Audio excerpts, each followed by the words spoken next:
Votre programme Les chefs vous mettent à table vous est présenté par Amgen et l'Alliance du Cœur. Bonjour, bienvenue pour cette nouvelle édition des chefs vous mettent à table. Alors on ne dirait pas, mais nous sommes en Bretagne, il fait un temps splendide aujourd'hui sur Lorient.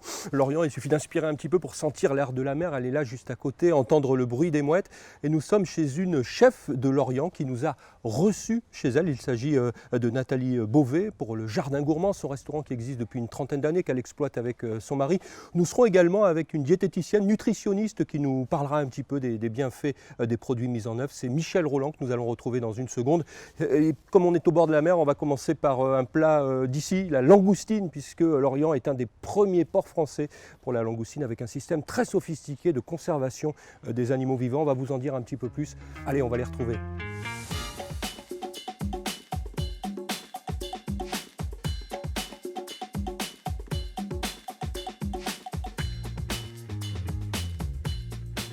Et nous voilà donc avec vous. Bonjour Nathalie Beauvais. Bonjour. Je vous présente Michel Rolland, qui est diététicienne. Bonjour Nathalie. Diététicienne ici à Lorient et qui va un petit peu expliciter la façon dont on travaille les produits, dont vous les travaillez, Ouais. nous donner les bienfaits un petit peu de Voilà. ce que vous utilisez. On va cuisiner les langoustines. Et comme on est à Lorient, ce qui est vraiment important quand on choisit des langoustines, alors c'est vrai qu'il y a une histoire de taille, mais il n'y a pas que ça. C'est surtout aussi, il faut que les langoustines soient vivantes pour que, et là c'est le cas, pour qu'on ait une chair qui ait vraiment une tenue et qui soit encore un petit peu sucrée. Et si elles ne sont pas vivantes, même si elles sont grosses, si elles sont belles, ben on ne les achète pas. Donc aujourd'hui, on va les cuisiner bien vivantes. Donc j'enlève mon eau bouillante. Hop là. Donc ça, je vais jeter. Voilà. Et là, en fait, tout simplement, une partie de la langoustine, donc les têtes, dans la casserole avec les pinces. Et je vais garder les corps après pour les décortiquer. 1 kilo de langoustine, je vais partir pour 5-6 personnes à peu près. Ouais. Et donc là, tout simplement, donc mes queues, tout à l'heure, je vais les décortiquer. Et là, mes têtes. L'idée, c'est de faire vraiment une infusion, en fait. Au lieu de mettre des herbes, on va faire l'infusion avec les têtes de langoustine. Et pour que les têtes donnent le maximum de saveur, en fait, je vais les écraser. Voilà. Hop là. Je vais rajouter un petit bouquet, un bouquet garni, donc une feuille de laurier. Hop. Un petit peu de thym. Des feuilles de céleri, enfin des queues de céleri avec un peu de feuilles. Et puis, alors au restaurant, on utilise beaucoup de persil. Ah oui. J'ai toujours des queues de persil qui sont dans le frigo. Voilà. Et puis, j'ai du poireau dans ma recette, donc je ne vais pas hésiter à prendre un petit peu de verre de poireau pour mettre dans mon fumet. Et puis, un petit peu de carigos. J'en mets pas beaucoup parce que c'est un mélange d'épices qui est quand même assez relevé. Qu'est-ce Donc, qu'on y trouve? Gingembre, curcuma, girofle, piment, cannelle et poivre. Voilà. D'accord. Donc là, je vais ouvrir mon poireau pour pouvoir le laver. Et puis, je vais le laver. Et puis, je vais émincer mon poireau finement et je vais le faire étuver dans un petit peu de beurre. Le poireau très intéressant pour son apport en fibres, donc les fibres qui manquent dans notre alimentation. Plus vous allez l'émincer gros, ben plus ça va mettre du temps à cuire. Après, moi, je trouve que esthétiquement, ce sera plus joli émincé plutôt fin, puisqu'on va le mélanger en plus avec du sarrasin. D'accord. C'est une petite graine, en fait, donc... Ouais, qu'elle ne soit pas noyée sous le... Voilà, sur les gros gros morceaux de poireau. Donc là, je vais jeter un regard sur Michel. Je vais prendre du beurre. Et donc, je vais mettre un petit peu de beurre pour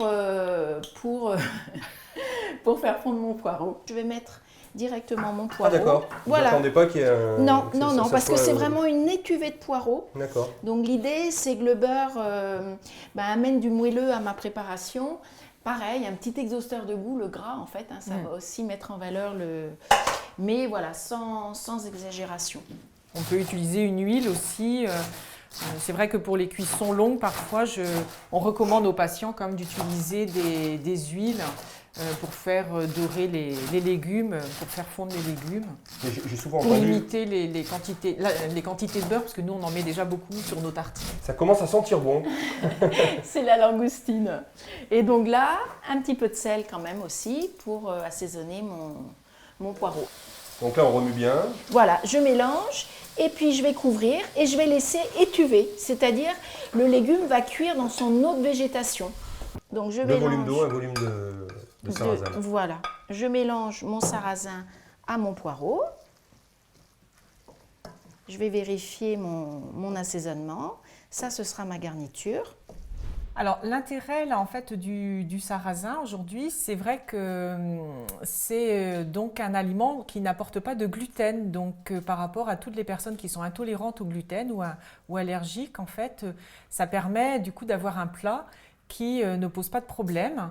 Avec en plus, vous avez vu quelque chose de très, très bon au niveau goût.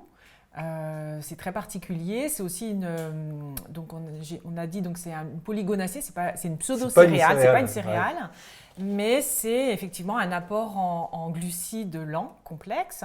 Ça nous permet donc d'être rassasiés, ça permet aussi d'apporter un petit peu de protéines, comme le font d'autres céréales.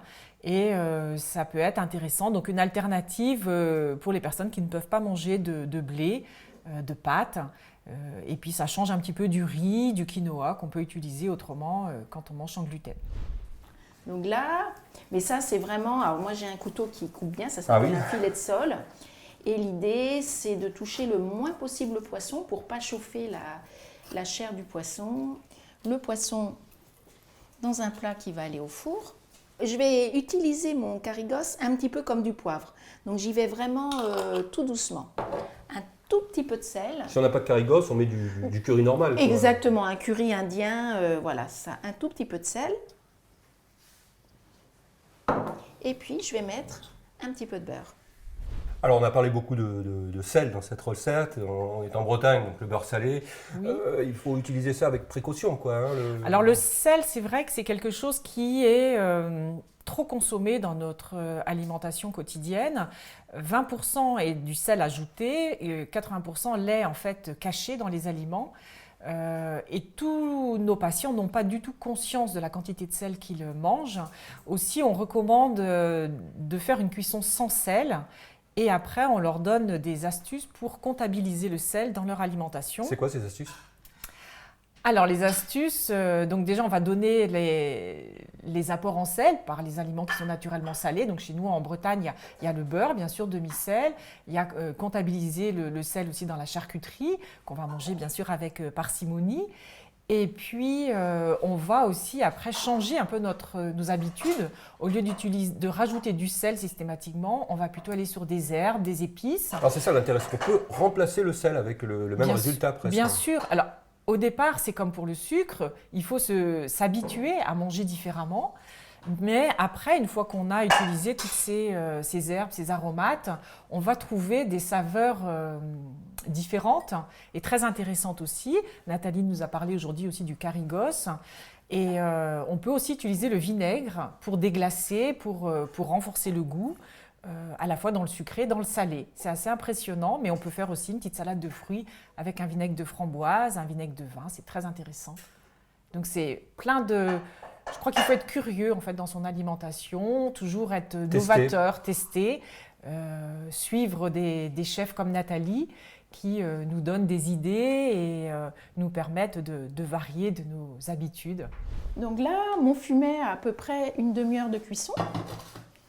Et donc là, l'idée, c'est tout simplement de filtrer le fumet et de verser... Directement sur le poisson. Voilà. Donc là, je mets mon poisson dans un four très chaud, donc à peu près à 220 degrés. D'accord. Donc là, tout simplement mon petit lit de sarrasin poireau, ma feuille de coriandre, et puis le poisson,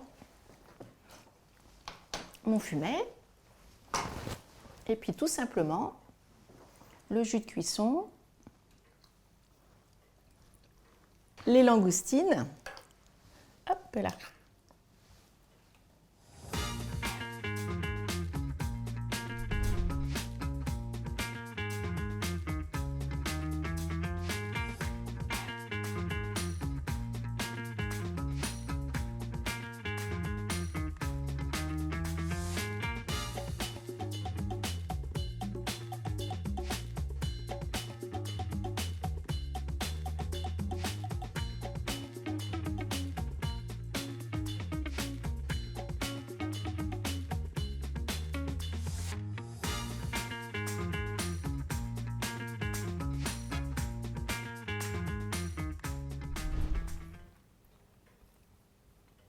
Un grand silence.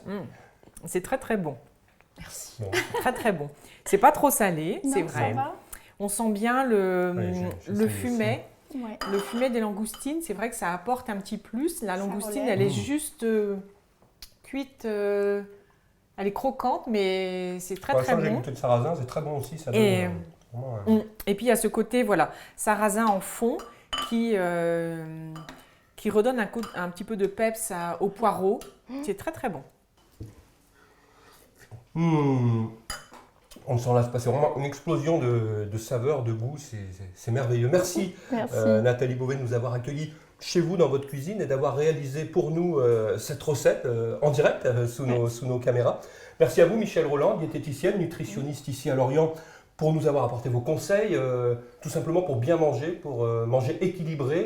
Et on retiendra cette phrase qu'on peut manger de tout, mais en quantité Raisonnable. raisonnable. Voilà, exactement.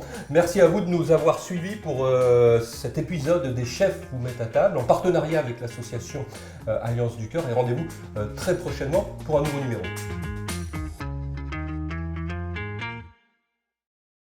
Votre programme Les chefs vous mettent à table vous a été présenté par Amgen et l'Alliance du Cœur.